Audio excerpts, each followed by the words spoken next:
Olá, seja bem-vindo ao nosso programa. O Com a Palavra de hoje fala sobre esporte e inclusão.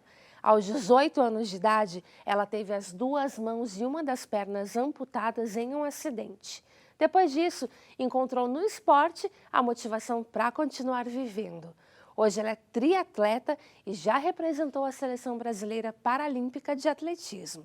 Conheça agora um pouco mais dessa história de sucesso e superação. Com a palavra, Sabrina Custódia. Como aconteceu o seu acidente? Então, eu tomei uma descarga elétrica, né, no dia 15 de julho de 2010. Antes do meu acidente, eu estava trabalhando com adestramento de cães. Era um dos meus sonhos, desde pequena sempre sou apaixonada por animais, sempre gostava e uma coisa que eu queria era trabalhar com eles. E veterinário eu já tinha visto que não servia para mim porque eu tinha que operar os bichinhos, dar injeção, cortar, então eu não ia conseguir. E aí foi depois que eu terminei os estudos, eu encontrei o adestramento de cães e comecei a trabalhar com isso. E num dia que eu estava de folga do meu serviço, foi no dia que aconteceu o meu acidente. Eu estava em casa e tinha feito pouco tempo que eu tinha me mudado para aquela casa e eu não conhecia muito bem ali a região. Então eu subia em cima da laje para mexer na antena, virava para um lado, para o outro, até encontrar um sinalzinho para poder assistir. E aí, nesse dia, um dia antes tinha chovido, ventado e tinha tirado a antena da posição. E aí, nesse dia, eu subi em cima da laje para poder virar a antena. E conforme eu estava virando a antena, ela foi caindo para o lado do fio. Onde eu morava era um sobrado e os fios de alta tensão passavam de frente à minha casa. E a antena ela foi caindo para o lado do fio de alta tensão. E na hora, eu não quis soltar a antena com medo de cair em cima de alguém, de uma criança. Era aquelas antenas de espinha de peixe, né? Então, vai que cai em alguém, fura, machuca, né? E eu não quis soltar e continuei segurando. Até que a antena ela se aproximou muito do fio de alta tensão e veio a descarga elétrica. Ali o fio, ele puxou a antena, né, como se fosse um ímã, o magnetismo da descarga elétrica. E aí foi quando eu percebi, já tinha sido tarde, eu já estava grudada. Não conseguia soltar as mãos, fazia força para tirar, não conseguia. E até que ali eu pensei que eu ia morrer. Passou um filme na cabeça, eu pensei no meu trabalho, os meus cachorrinhos que eu cuidava, da minha mãe. E ali pronto, vou morrer. Até que minhas vistas escureceu e eu caí e desmaiei. E aí foi quando a antena se soltou das mãos. Ali, depois de alguns segundos, eu acordei e vi que minhas mãos elas estavam todas tortas para dentro, atrofiadas. Eu não conseguia mexer elas.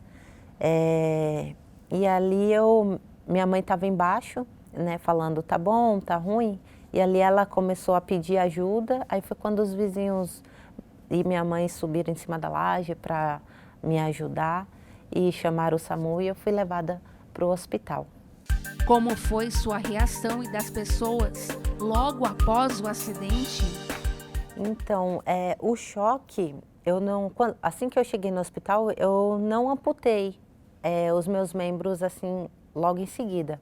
Demorou ainda mês para mim fazer a minha primeira amputação, que foi a da mão, né? Então, quando eu fiz a minha primeira amputação, como foi a da mão, né, eu fiquei até assim meio aqui tranquila. Tudo bem, né, eu estou perdendo uma mão, mas eu pelo menos ainda vou ter a outra, né? E também eu estava vendo, todo dia eu ia para a sala de cirurgia, aí eles iam tirando aos poucos, porque o choque ele vai queimando aos pouquinhos, aí vai apodrecendo aos poucos os músculos. E aí, quando chegou no dia da amputação, não tinha mais músculo, não tinha mais tendão, eu não mexia mais, só estava o osso mesmo e a mão ali pendurada. Então ali eu já estava vendo que não tinha mais jeito. Então meio que eu fui vendo a situação e já fui ali aceitando, né? E como eu falei, ainda tinha uma mão, então eu ia conseguir fazer as coisas, ainda estava tudo bem. Agora, quando veio, depois de 15, eu amputei essa mão com 1 mês, depois de 15 dias de amputada dessa mão, veio a mão esquerda. Eles tentaram salvar os médicos, tiraram um pedaço da minha coxa, colocaram no braço para tentar salvar, mas não deu certo, que as veias eram muito finas e acabou entupindo e teve que amputar também. E aí, quando amputou essa mão, aí já foi um baque assim para mim, porque eu estava com a esperança de ainda ficar com ela depois da cirurgia, né? E aí eles vieram e falaram que não tinha dado certo. E aí eu pensei, e agora, né? Como é que vai ser? Como é que eu vou comer? Como é que eu vou tomar banho? Fazer as coisas simples que a gente faz no dia a dia. Como é que eu vou voltar a trabalhar, segurar a guia do meu cachorro? Então, foi assim bem desesperador, mas sempre com fé, tipo, vamos ver no que vai dar, né? Eu não poderia falar se eu ia conseguir ou não, porque eu não sabia como ia ser. Então, ali o meu pensamento era pensar assim, vamos viver um dia após o outro e ver no que vai dar. E eu aceitei até que super bem. Mas a minha mãe, que estava me acompanhando ali, por eu ser filha única também, para ela foi bem mais difícil, né? De ver acontecendo tudo aquilo, um monte de cirurgia, amputações, aí foi a amputação do pé, do outro pé que eu também perdi os dedos do pé esquerdo. Então, para ela foi bem difícil. Ela tentava ser o mais forte possível na minha frente, né? Mas dava para perceber o jeitinho dela, triste. E também amigos falavam que, às vezes, quando ela ia para casa, né, desabafava, assim, estava bem mal. E amigos que iam me visitar, os vizinhos, eles me deram muita força, muito apoio, né? Sempre estavam do meu lado. E foi assim, na volta para casa, já foi um pouco mais diferente, porque foi aonde eu estava me reabilitando, tentando fazer as coisas, tentando aprender a pegar alguma coisa. Então, para mim, foi uma parte mais difícil, porque eu não sabia fazer nada. Então, eu tinha que ter uma ideia, inventar um jeito, pensar para ver como que eu ia segurar uma coisa, a força que eu ia colocar.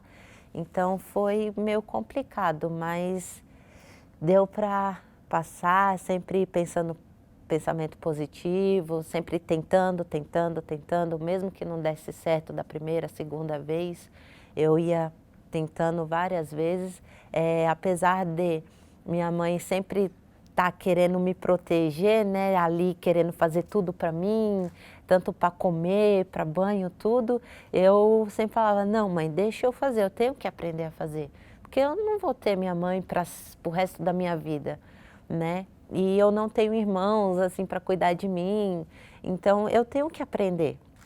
Se eu estiver sozinha, como é que eu vou fazer para comer, para fazer uma comida, alguma coisa assim? Então eu tenho que aprender a fazer as coisas, pelo menos a cuidar de mim. Então esse sempre foi assim o meu pensamento. E os amigos, vizinhos sempre me apoiando, me ajudando. Quais foram as maiores dificuldades que você enfrentou após o acidente? Olha, as maiores dificuldades, acho que foi nessa época que, logo que eu voltei para casa, né? Como eu não conseguia fazer nada e eu queria fazer, então acho que foi uma das épocas mais difíceis, porque eu tentava fazer uma coisa e não conseguia. Aí tentava e não conseguia. E aí eu ficava nervosa, eu ficava estressada, por que que eu não consigo? Às vezes dava raiva, eu chorava de raiva, porque eu quero fazer, eu quero fazer. E eu acho que foi a época mais difícil que eu tive, foi essa, a volta para casa. Porque no hospital, com dores, essas coisas, foi difícil. Mas os médicos estavam cuidando de mim, tinha remédios para passar a dor e sempre tinha gente do meu lado me ajudando. E quando a gente vai para casa já não tem, né, tantas pessoas para você conversar. Então você acaba ficando alguns momentos sozinha, começa a pensar muitas coisas, lembrar do passado, das coisas que você fazia. E aí bate aquela tristeza, mas graças a Deus foi passando aos poucos, eu fui aprendendo a fazer as coisas aos pouquinhos e aí foi ficando cada vez mais fácil.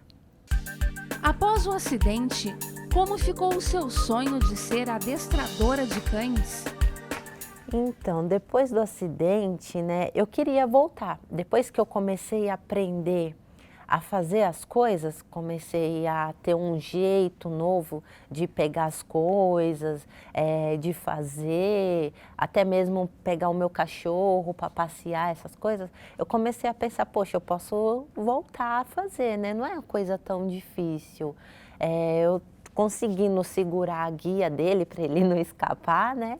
O resto eu vou me adaptando a ele e ele vai me adaptando aos meus mandamentos, né? Porque vai ser diferente de uma pessoa que tem as mãos e usa a mão para adestrar. E aí, depois do acidente, eu ainda peguei um cachorro para adestrar perto da minha casa. A dona pediu para mim, vai lá, cuida dele, ele é muito bravo, eu queria que você amansasse um pouco ele. E esse meu primeiro cachorro que eu peguei foi um Rottweiler. E aí eu consegui ainda, eu não conseguia passear com ele na rua, porque ele era muito forte, então ele podia me derrubar a qualquer momento. Às vezes eu passeava junto com o dono, mas foi bem surpreendente porque ele era muito bravo com qualquer pessoa, até mesmo com os donos dele. E eu consegui amansar mais ele com os donos, comigo ele não fazia amizade com ninguém, comigo eu cheguei assim, ele ficou muito bravo, mas eu consegui conquistar ele. Então foi uma das conquistas no adestramento, né, de poder amansar um Rottweiler. E depois disso eu vi que poderia, né, continuar com isso. Até que depois de um ano e meio, mais ou menos, do meu acidente, eu conheci uma equipe de adestramento de cães, que é a Tudo de Cão, e eles me deram o curso de adestramento, onde eu fiz o curso lá com eles e peguei o certificado para adestramento de cães. E isso é uma coisa que eu ainda quero trabalhar futuramente com os animais. Como o esporte entrou na sua vida depois do acidente? Então, o esporte, ele veio assim por acaso, porque eu não conhecia o esporte adaptado. E eu conheci uma menina que ela tinha acabado de amputar a perna e ela estava bem triste e ela queria conversar. A gente queria conversar, sabe? Tanto ela como eu, por ser recente. E a gente queria conversar, trocar experiências de como era que estava sendo. E ela encontrou uma moça de uma associação lá em São Paulo, no metrô. E aí ela falou, me chamou para ir para uma feira junto com ela, uma feira de reabilitação, onde tinha próteses, esporte, coisas para cadeira de roda, tudo para reabilitação. E aí eu fui com ela e chegando lá nessa associação de esporte que eu conheci o esporte adaptado. E eu comecei por ali, comecei primeiro fazendo a natação, lá eu experimentei vários tipos de esporte, mas o que me chamou mais atenção foi a natação. E da natação eu conheci um senhor que ele é ultramaratonista, ele é amputado também, o nome dele é Paulo de Almeida, e ele me chamou para poder correr. Só que para gente que é amputado correr precisa de uma lâmina, né? E essas lâminas elas são muito caras e eu não tinha nem condições de comprar. E aí ele falou, não, pode ficar despreocupado, eu te empresto a minha lâmina e a gente vai correr e o ano que vem eu te levo para os Estados Unidos para a gente correr lá. Aí eu, nossa, eu quero correr, não sei o quê, fiquei toda animada, toda empolgada. Também porque eu pensava antes, agora eu perdi a perna, eu nunca mais, né, vou correr, não vou conseguir, a prótese que eu usava era um pé de madeira, então, tipo, quando ele falou em correr, que eu vi que era possível, para mim foi uma alegria imensa, fiquei super feliz e foi aí que ele me arrumou treinadores, me levou para fazer o encaixe da prótese, ele me emprestou a lâmina dele e foi aí que eu comecei a correr, primeiro no atletismo, fazendo as provas de 100 metros e 200 metros. Como foi conhecer seu marido praticando esportes? Então, foi na minha primeira competição que eu acabei conhecendo ele. A gente era da mesma equipe, porque nessa associação não tinha uma equipe de atletismo. Eles eram junto com o pessoal de Santos. E aí, ele, o meu esposo, o Márcio, ele era de Santos e eu entrei para a equipe deles treinando em São Paulo. E aí, quando foi a minha primeira competição, foi quando eu conheci todo mundo. E aí, eu conheci ele, né? Gostei dele. E aí a gente começou a conversar. Depois a gente trocou telefone, Facebook. E aí, com uma semana, a gente se encontrou depois da competição. Uma semana depois da competição, a gente se encontrou de novo na feira da Reatec também, que foi onde eu conheci o esporte. E aí foi onde ele me pediu em namoro e a gente começou a namorar. E depois de 1 ano e meio, a gente se casou e já estamos juntos há 5 anos. Quais modalidades você pratica atualmente e como é a sua rotina com os treinos? Então, atualmente eu pratico o atletismo nas provas de 100 metros e o salto em distância. O meu dia a dia, ele é bem corrido, pois eu treino de segunda a sábado, no domingo eu descanso e deixo também para arrumar a casa, né, cuidar da casa. E no dia a dia de segunda a sexta, eu treino 2 períodos ou até mesmo às vezes 3 períodos. De manhã vou para a pista, à tarde às vezes é na pista, às vezes na academia, fazendo mobilidade, outro tipo de treinamento. Aí tem a academia também. Na quarta-feira já é um treino mais leve para a gente poder se recuperar, para aguentar os outros 3 dias também. Então é um treinamento de atleta profissional mesmo, bem puxado, porque eu me dedico a isso, né? Essa é a minha profissão atualmente e então a gente tem que treinar bastante para conseguir a cada competição melhorar mais o nosso tempo, a nossa marca e para ir em busca de uma vaga para Tóquio. Como foi a experiência de compor a equipe brasileira paralímpica de atletismo? Olha, a experiência foi muito boa, foi maravilhosa. Eu aprendi muito, muito mesmo. Tinha muitas coisas que eu nem sabia usar, como por exemplo a minha prótese mesmo. Antes de eu ir para lá, eu apenas batia ela no chão. Depois que eu comecei a treinar com o pessoal da seleção, eu comecei a entender mais a mecânica da prótese, a mecânica do nosso corpo. Um treinamento era completamente diferente do que eu fazia antes e foi uma experiência sensacional, onde eu vou levar para o resto da vida. Como tem sido sua atuação na equipe joseense de atletismo paralímpico? Olha, minha atuação acredito que esteja sendo boa, né? Pois eu estou me esforçando, fazendo o meu máximo para sempre estar destacando, né, o Instituto Atom aqui em São José. É uma equipe que eu gosto bastante, que aceitou a gente de braços abertos, que eu não era daqui, era de São Paulo. E então estou fazendo o meu máximo, o meu melhor, sempre trazendo medalhas de ouro, tanto em regionais, abertos, nacionais, até mesmo competições internacionais. E acredito que estou fazendo um bom papel e quero mais, né? Quero trazer mais ainda para a cidade. Quais são as suas principais conquistas e títulos como atleta? Então, minhas conquistas são muitas, né? Às vezes até acabo esquecendo algumas que passa, mas atualmente eu sou pentacampeã brasileira, sou recordista brasileira das provas de 100 metros, 200 metros, 400 metros e o salto em distância. Sou tetracampeã brasileira do Open Internacional, que é aqui em São Paulo. Também fui campeã da minha categoria na prova de triatlon da CAF, que foi em San Diego. Também já tive várias conquistas na natação, já fui tricampeã da natação de provas nado livre, nado costas também. Essas são as que eu lembro por enquanto. Qual é a sua relação com a arte e os mangás? Então, eu sempre fui apaixonada por desenho, mas desde pequena, sempre gostei de desenhar.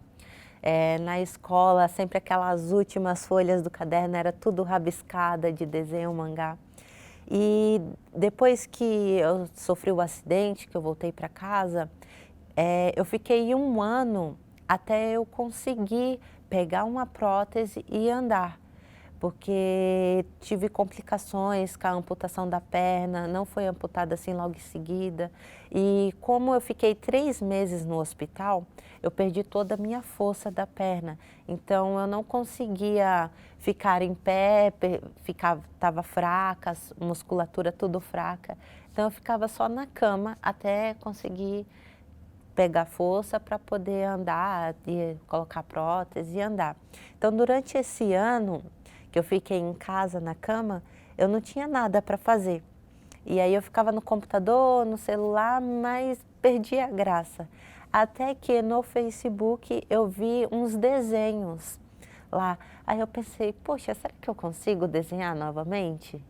Aí eu vou tentar. Aí pedi para minha mãe um caderno e um lápis, ela me deu e eu segurei com os 2 braços e fui fazendo uns rabiscos. A primeira não ficou tão legal, né? Mas eu fui gostando do que estava saindo, cada vez que eu fazia ficava cada vez melhor. E aí eu fui aperfeiçoando o desenho, comecei pelos mangás primeiro, até que depois eu consegui fazer um desenho realístico, que foi por outro tipo de desenho que eu acabei me apaixonando também, que eu consegui fazer depois de perder as 2 mãos, que antes quando eu tinha as 2 mãos, eu nunca tinha tentado fazer e nem ter batido uma vontade de fazer esses tipos de desenhos, né? E cada vez mais eu fui me aperfeiçoando e hoje é uma coisa que acredito que seja um dom que eu tenho para desenhar e é uma coisa que eu gosto muito de fazer quando eu estou em horas vagas, quando está um dia chuvoso, assim, bate uma vontade de desenhar, é uma coisa que me relaxa. Qual é a sua mensagem de incentivo para pessoas portadoras de deficiência como você, que querem se tornar atletas? Então, para quem deseja, né, quem tem alguma deficiência e deseja, se interessa ou tem alguma curiosidade de saber como é que né, se é bom, se não é, se vai piorar a deficiência ou melhorar, tem que ir. Vai lá, procura uma entidade, uma instituição, uma associação onde tenha esporte, porque lá eles vão encontrar todo o apoio que eles precisam, que eles necessitam. E acredite em você mesmo, né?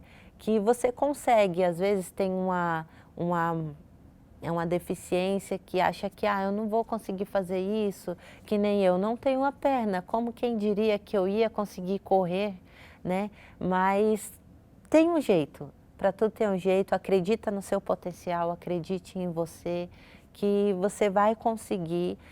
Se você tem um sonho, não desista desse sonho. Acredite que você consegue.